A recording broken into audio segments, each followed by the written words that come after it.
Democratic presidential nominee Kamala Harris and Vice presidential nominee Tim Walz. Hello. Hi. Hi. How are you? Tonight, the new Democratic ticket in their first interview. Hi, crew.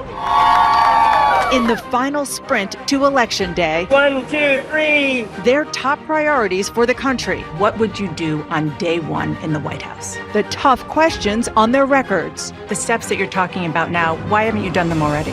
What do you say to voters who aren't sure whether they can take you at your word? Taking on Donald Trump, People might be surprised to hear that you have never interacted with him, met him face to face. that fateful phone call from Joe Biden, I'll give you a little too much information.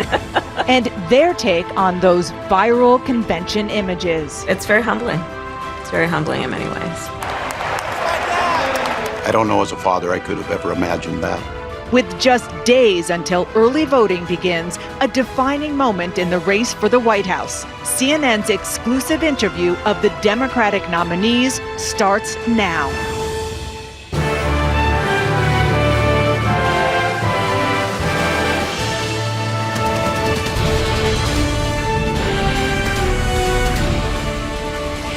Good evening. We're live from Savannah, Georgia. I'm Dana Bash, and this is a state very much up for grabs. In between a whirlwind series of stops, I sat down with the Democratic candidate for president and her running mate today at Kim's Cafe here in Savannah. Inside, nothing was off the table, and you will see our interview in its entirety. The vice president's first as her party's standard bearer, responding to her critics and answering our questions. Welcome on board. Thank you. It's good to see you. This is not where Vice President Harris thought she would be. We're going to Georgia. Yes. 7th trip there this year for me. A surprise nominee for president just months from Election Day. Set in motion after a stunning debate. Look, if we finally beat Medicare, Some within your own party are wondering if President Biden should even step aside. What do you say to that? There was a slow start, but it was a strong finish. And then an extraordinary decision. I've decided the best way forward is to pass the torch to a new generation. Philadelphia! What usually takes years of planning, coming together in a matter of weeks. Tim Walz! After a historic nomination at the convention in Chicago, On behalf of everyone whose story could only be written in the greatest nation on earth, I accept your nomination to be President of the United States of America. the Harris-Walz ticket is now pushing forward with the shortest presidential campaign in modern history. What did you hear from voters here? People are very optimistic. We joined them on the trail as they visited the battleground of Georgia.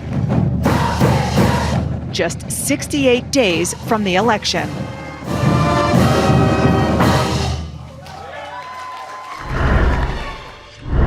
Madam Vice President, Governor Walz, thank you so much for sitting down with me and bringing the bus. The bus tour is well underway here in Georgia. You have less time to make your case to voters than any candidate in modern American history.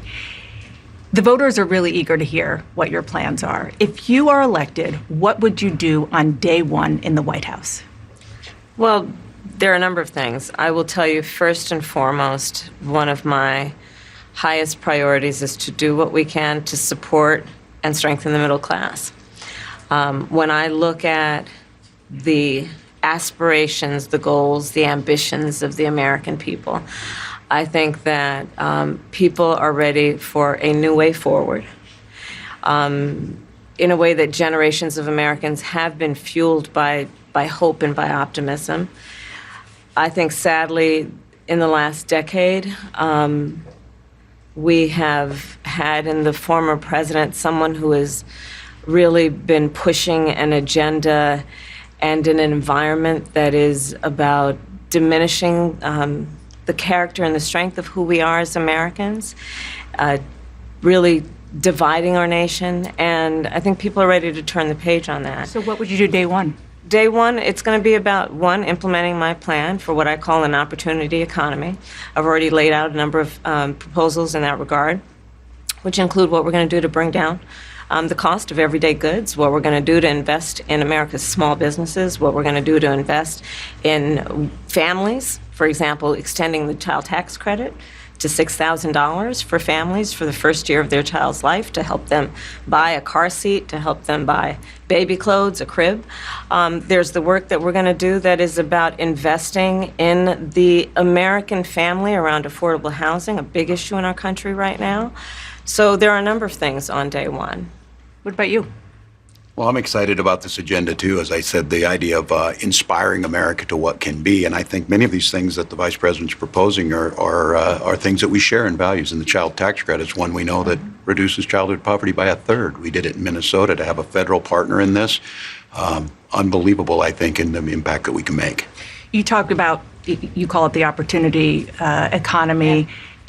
You are well aware that right now many Americans are struggling. There's a crisis of affordability. One of your campaign themes is we're not going back. But I wonder what you say to voters who do want to go back when it comes to the economy specifically, because their groceries were less expensive, housing was more affordable when Donald Trump was president. Well, let's start with the fact that when Joe Biden and I came in office, during the height of a pandemic, we saw over 10 million jobs were lost.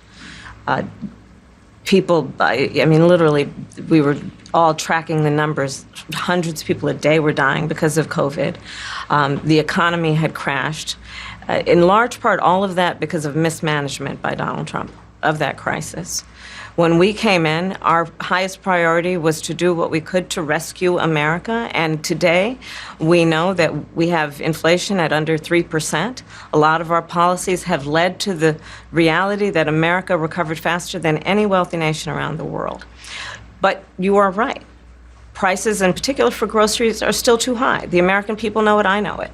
Which is why my agenda includes what we need to do to bring down the price of groceries. For example, dealing with an issue like price gouging. What we need to do to extend the child tax credit to help young families be able to take care of their children in their most formative years. What we need to do to bring down the cost of housing. My proposal includes what would be a tax credit of $25,000 for first-time home buyers, so they can just have enough to put a down payment on a home, which is part of the American dream and their aspiration, but do it in a way that allows them to actually get on the path to achieving that goal and that dream. So you have been vice president for 3.5 years. Yeah. The steps that you're talking about now, why haven't you done them already? Well, first of all, we had to recover as an economy, and we have done that. I'm very proud of the work that we have done that has brought inflation down to less than 3%. The work that we have done to cap the cost of insulin at $35 a month for seniors. Donald Trump said he was going to do a number of things, including allowing Medicare to negotiate drug prices. Never happened. We did it. So now, as I travel in the state of Georgia and around our country, the number of seniors that have benefited. I was in Nevada recently, a grandmother who showed me her receipts. And before we capped the cost of insulin for seniors at $35 a month, she was paying hundreds of dollars, up to thousands of dollars a month for her insulin. She's not doing that anymore. You maintain Bidenomics is a success. I maintain that when we do the work of bringing down prescription medication for the American people, including capping the cost of the annual cost of prescription medication for seniors at $2,000, when we do what we did in the first year of being in office to extend the child tax credit so that we cut child poverty in America by over 50%, when we do what we have done to invest in the American people and bringing manufacturing back to the United States so that we created over 800,000 new manufacturing jobs, bringing business back to America. What we have done to improve the supply chain so we're not relying on foreign governments to supply American families with their basic needs, I'll say that that's good work. There's more to do, but that's good work. I want to get some clarity on where you stand on some key policy issues. Energy is a big one. When you were in Congress, you supported the Green New Deal. And in 2019, you said, quote, "There is no question I'm in favor of banning fracking." Fracking, as you know, is a pretty big issue, particularly in your must-win state of Pennsylvania. Sure. Do you still want to ban fracking? No, and I made that clear on the debate stage in 2020, that I would not ban fracking. As vice president, I did not ban fracking. As president, I will not ban fracking. In 2019, I believe, at a town hall, you said you were asked, would you commit to implementing a federal ban on fracking on your first day in office? And you said, there's no question I'm in favor of banning fracking. So yes. So it changed in that campaign? In 2020, I made very clear where I stand. We are in 2024, and I've not changed that position, nor will I going forward. I kept my word, and I will keep my word. What made you change that position at the time? Well, let's be clear. My values have not changed. I believe it is very important that we take seriously what we must do to guard against what is a clear crisis in terms of the climate. And to do that, we can do what we have accomplished thus far. The Inflation Reduction Act, what we have done to invest, by my calculation, over probably $1 trillion over the next 10 years, investing in a clean energy economy. What we've already done, creating over 300,000 new clean energy jobs. That tells me, from my experience as vice president, we can do it without banning fracking. In fact, Dana, I cast the tie-breaking vote that actually increased leases for fracking as vice president. So I'm very clear about where I stand. And was there some policy or scientific data that you saw that you said, oh, okay, I get it now? What I have seen is that we can grow and we can increase a thriving clean energy economy without banning fracking. Okay. Another issue, big one, is immigration. Mm-hmm. As vice president, you were tasked with addressing the root causes of migration in southern countries and northern part of Central America. The northern part of Central America that affects the southern border of the U.S. Mm-hmm. During the Biden-Harris administration, there were record numbers of illegal border crossings. Why did the Biden-Harris administration wait 3.5 years to implement sweeping asylum restrictions? Well, first of all, the root causes work that I did as vice president, that I was asked to do by the president, has actually resulted in a number of benefits, including historic investments by American businesses in that region. The number of immigrants coming from that region has actually reduced since we began that work. But I will say this, that Joe Biden and I and our administration worked with members of the United States Congress on an immigration issue that is very significant to the American people and to our security, which is the border. Mm-hmm. And through bipartisan work, including some of the most conservative members of the United States Congress, a bill was crafted, which we supported, which I support. And Donald Trump got word of this bill that would have contributed to securing our border, and because he believes that it would not have helped him politically, he told his folks in Congress, don't put it forward. He killed the bill. A border security bill that would have put 1,500 more agents on the border. And let me tell you something, the Border Patrol endorsed the bill. And I'm sure in large part because they knew they were working around the clock, and 1,500 more agents would help them. That bill would have allowed us to increase seizures of fentanyl. Ask any community in America that has been devastated by fentanyl what passing that bill would have done to address their concern and a pain that they've experienced. So you would push that legislation again. I just want to ask about... Not only push it, I will make sure that it comes to my desk and I would sign it. Just one other question about something that you said in 2019 when you first ran. There was a debate. You raised your hand when asked whether or not the border should be decriminalized. Do you still believe that?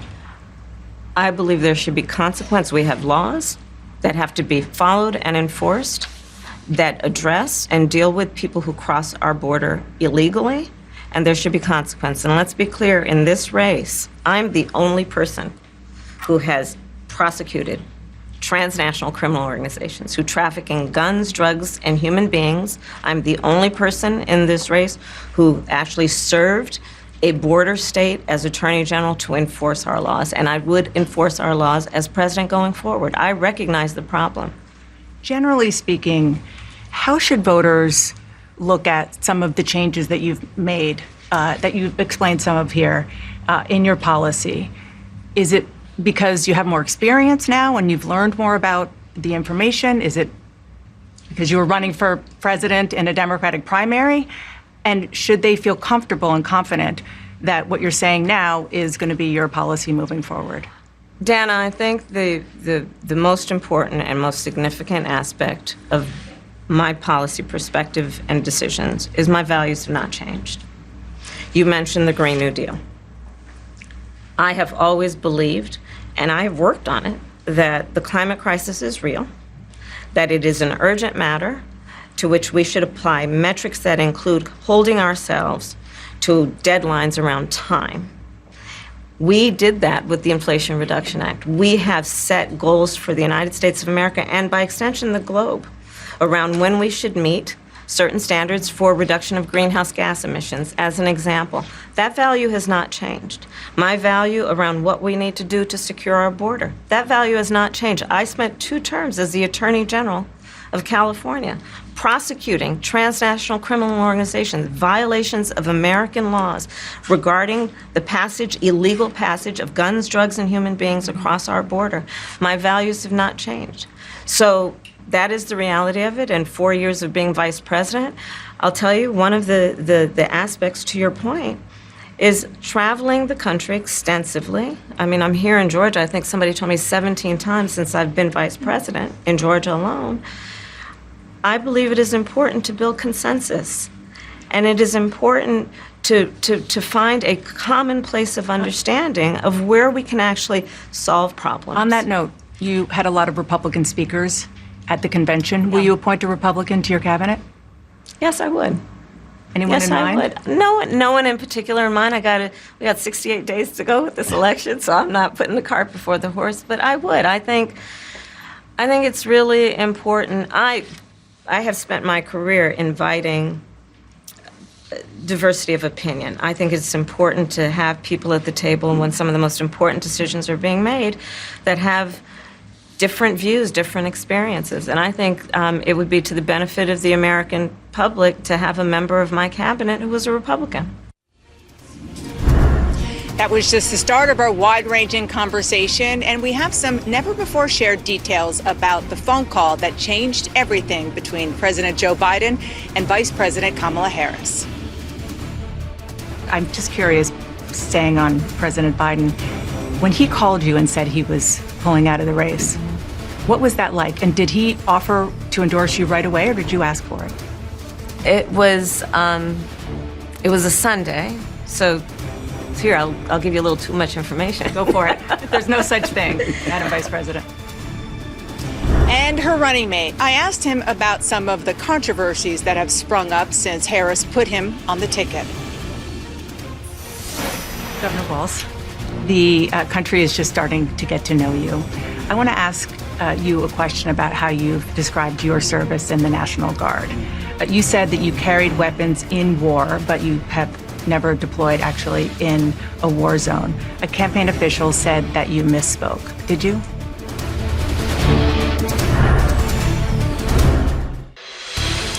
Welcome back live from Savannah, Georgia, and our exclusive interview with Vice President Kamala Harris and Minnesota Governor Tim Walz. In just 12 days, Harris will meet Donald Trump on a debate stage in Philadelphia. And when I say meet, I mean literally meet. Would you believe they have never talked face to face? The only time they've even been in the same room was when Harris was a senator watching Trump's State of the Union address. Now it's Trump watching Harris on the campaign trail with money and momentum behind her and making her case directly to voters. As voters are getting to know Kamala Harris, they want answers on how she will make their lives better. She heard that here at Sandfly Barbecue in Savannah. What we're going to do to increase access to capital for small businesses, I'll be rolling out next week. Part of what we're going to be doing in terms of a tax credit. On the trail, she talks about her experience, years in the courtroom as a district attorney and eventually California's attorney general. She wants to reframe the contest as the prosecutor versus the felon. I know Donald Trump's type. I've been dealing with them my whole career. The former president is turning to a well-defined playbook of personal attacks. I didn't know she was black until a number of years ago when she happened to turn black, and now she wants to be known as black. And in just 12 days, the nominees will meet face-to-face for the first time. She's not a good debater. She's not a smart person. She doesn't want to debate. If you've got something to say, say it to my face. I want to ask you about your opponent, Donald Trump. Okay. I was a little bit surprised. People might be surprised to hear that you have never interacted with him, met him face to face. That's going to change soon. But what I want to ask you about is what he said last month. He suggested that you happened to turn black recently for political purposes, questioning a core part of your identity. Yeah. Any? Same old tired playbook. Next question, please. That's it? That's it. Okay. Let's talk about some foreign policy issues that would be on your plate if you become commander-in-chief. President Biden has tried unsuccessfully to end the war between Israel and Hamas in Gaza. He's been doing it for months and months, along with you. Would you do anything differently? For example, would you withhold some U.S. weapons shipments to Israel? That's what a lot of people on the progressive left want you to do. Let me be very clear. I'm unequivocal and unwavering in my commitment to Israel's defense and its ability to defend itself. And that's not going to change. But let's take a step back. October 7, 1,200 people were massacred. Many young people who were simply attending a music festival. Women were horribly raped. As I said then, I say today, Israel has a right to defend itself. We would. And how it does so matters. Far too many innocent Palestinians have been killed. And we have got to get a deal done. We were in Doha. We have to get a deal done. This war must end. And in the meantime, and we must get a deal that is about getting the hostages out.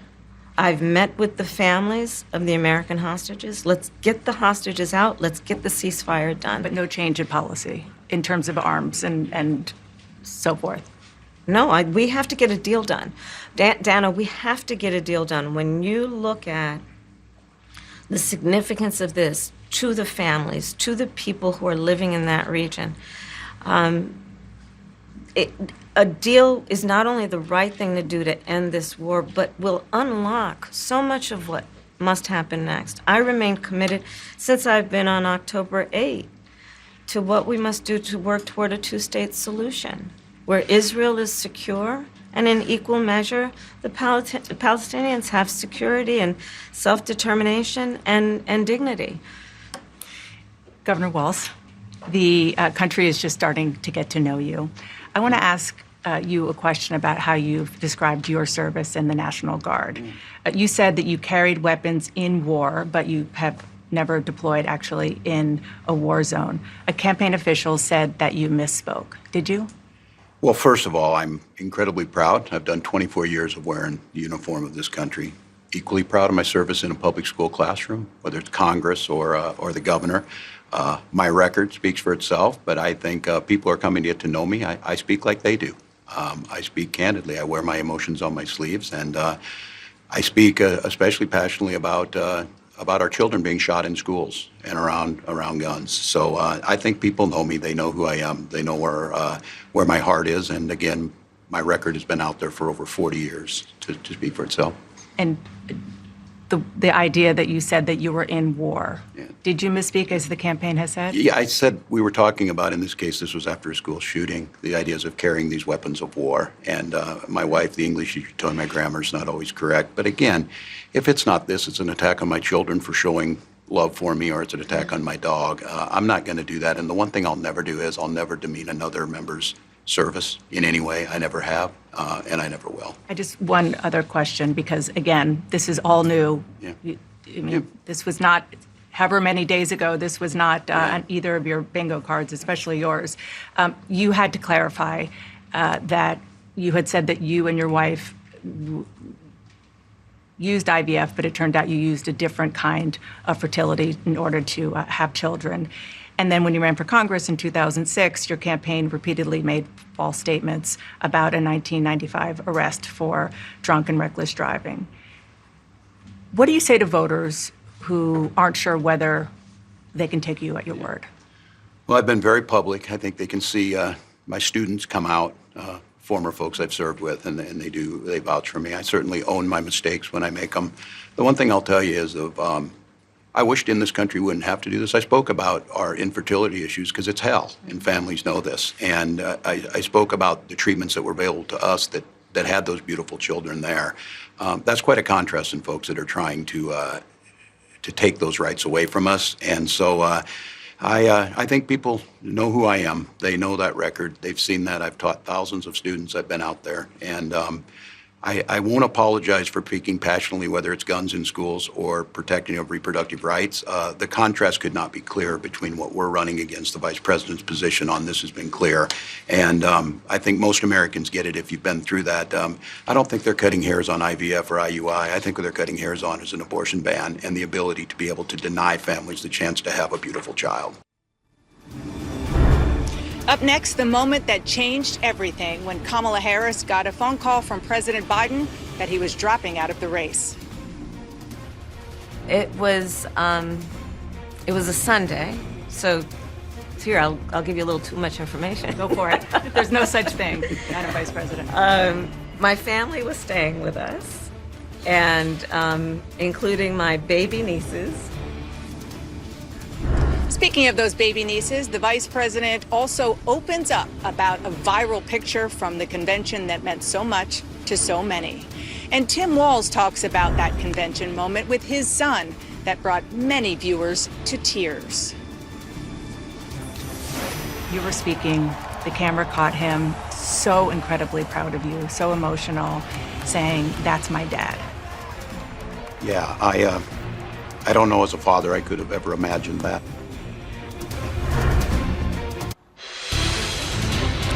Welcome back, live from Savannah, Georgia, and our exclusive interview with the Democratic presidential and vice presidential nominees, Vice President Kamala Harris and Minnesota Governor Tim Walz. It's hard to believe it was just 39 days ago President Biden shocked the world via tweet. That's how we found out he was dropping his re-election bid. But before he tweeted the news, Biden called his vice president. And for the first time, we are hearing about that phone call and exactly what Kamala Harris was doing when she answered. But we started this discussion with the moment that set all of this in motion, CNN's presidential debate, and whether President Biden was strong enough to lead this nation again. Vice President Harris, you were a very staunch defender of President Biden's capacity to serve another 4 years. Right after the debate, you insisted that President Biden is extraordinarily strong. Given where we are now, do you have any regrets about what you told the American people? No, not at all. Not at all. I have served with President Biden for almost 4 years now, and I'll tell you, it's one of the greatest honors of my career, truly. He cares so deeply about the American people. He is so smart and loyal to the American people. And I have spent hours upon hours with him, be it in the Oval Office or the Situation Room. He has the intelligence, the commitment, and the judgment and disposition that I think the American people rightly deserve in their president. By contrast, the former president has none of that. And so, one, I am so proud to have served as vice president to Joe Biden. And two, I am so proud to be running with Tim Walz for president of the United States and to bring America what I believe the American people deserve, which is a new way forward, and turn the page on the last decade of what I believe has been contrary to where the spirit of our country really lies. But the last decade, of course, the last 3.5 years has been part of your administration. I'm talking about an era that started about a decade ago, where there is some suggestion, warped I believe it to be, that the measure of the strength of a leader is based on who you beat down, instead of where I believe most Americans are, which is to believe that the true measure of the strength of a leader is based on who you lift up. That's what's at stake as much as any other detail that we could discuss in this election. Because we haven't had a chance to talk, I'm just curious, staying on President Biden, when he called you and said he was pulling out of the race, what was that like? And did he offer to endorse you right away, or did you ask for it? It was a Sunday, so here, I'll give you a little too much information. Go for it. There's no such thing, Madam Vice President. My family was staying with us, and including my baby nieces, and we had just had pancakes and, Auntie, can I have more bacon? Yes, I'll make you more bacon. And then we were sitting down to do a puzzle. And the phone rang, and it was Joe Biden. And he told me what he had decided to do. And I asked him, "Are you sure?" And he said yes. And that's how I learned about it. And what about the endorsement? Did you ask for it? He was very clear that he was going to support me. So when he called to tell you, he said, "I'm pulling out of the race and I'm going to support you." Well, my first thought was not about me, to be honest with you. My first thought was about him, to be honest. I think history is going to show a number of things about Joe Biden's presidency. I think history is going to show that in so many ways it was transformative, be it on what we have accomplished around finally investing in America's infrastructure, investing in new economies, in new industries, what we have done to bring our allies back together and have confidence in who we are as America and grow that alliance, what we have done to stand true to our principles, including one of the most important international rules and norms, which is the importance of sovereignty and territorial integrity. And I think history is going to show not only has Joe Biden led an administration that has achieved those extraordinary successes, but the character of the man is one that he has been in his life and career, including as a president, quite selfless and puts the American people first. A passionate defense of the man who chose her to be his running mate 4 years ago. 4 years later, Harris made a choice of her own. And with Governor Walz's rise to national prominence, a star was born at the convention, Gus Walz. We'll hear about that moment between father and son, and the woman who could make history in the Oval Office on this iconic photo. Madam Vice President, the photograph that has gone viral. You were speaking, one of your grandnieces that you were just talking about was watching you accept the nomination. You didn't explicitly talk about gender or race in your speech, but it obviously means a lot to a lot of people, and that viral picture really says it. What does it mean to you? We're back live from Savannah, Georgia, and our CNN exclusive interview with Vice President Kamala Harris and her running mate, who was supposed to be, if you listened to some experts, a big name, a prominent leader from a swing state, Pennsylvania or Arizona. But it is a little-known guy outside of his home state, where Minnesota nice is a source of pride. But behind all of that folksy humor and flannel, Tim Walz is far from just being Mr. Nice Guy when it comes to needling Donald Trump.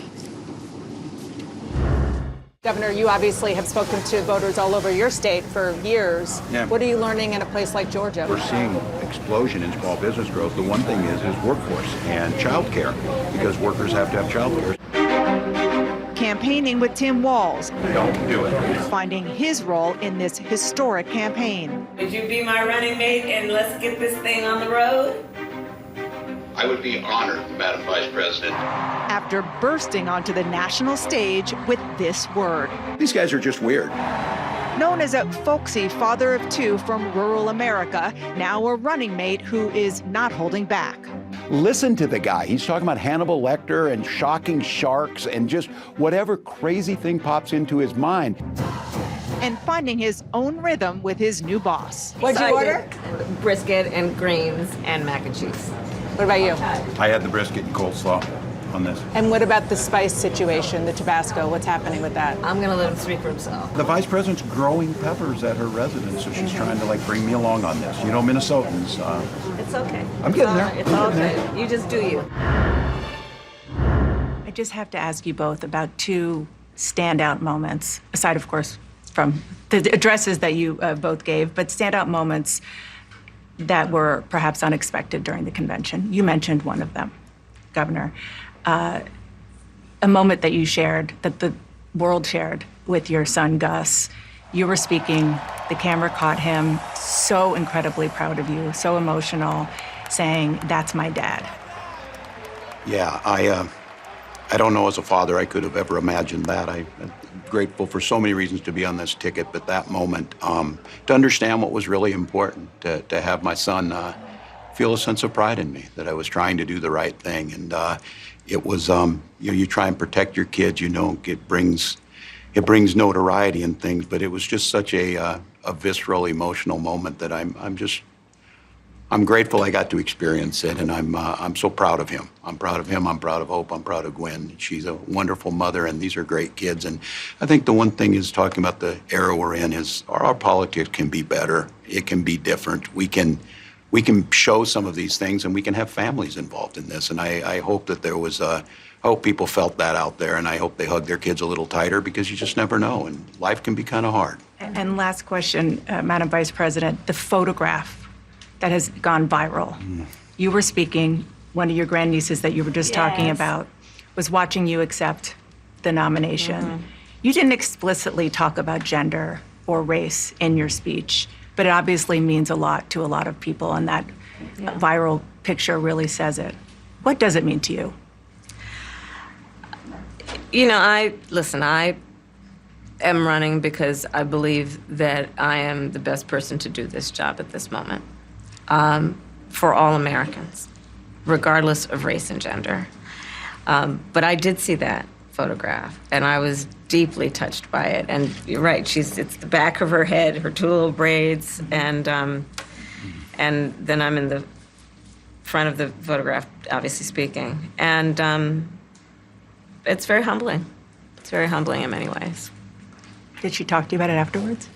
Oh, she had a lot to talk about. She had a lot. She listened to everything, and she listens to everything. Give you your hot takes? Oh, yeah, definitely. Madam Vice President, Governor Walz, thank you so much for your time. Appreciate it. Thanks for having Thank you, us. Dana. Thank you. This was Vice President Harris's first real unscripted setting where voters could see and hear her explain some of her policy positions now and how they differ from before she became vice president, and why. And this was the first we heard those details about an extraordinary phone call from a president dropping out of the race and endorsing his vice president, something that will certainly go down in history. CNN has also invited both President Trump and Senator J.D. Vance to sit down with us. We hope to bring that interview to you as well.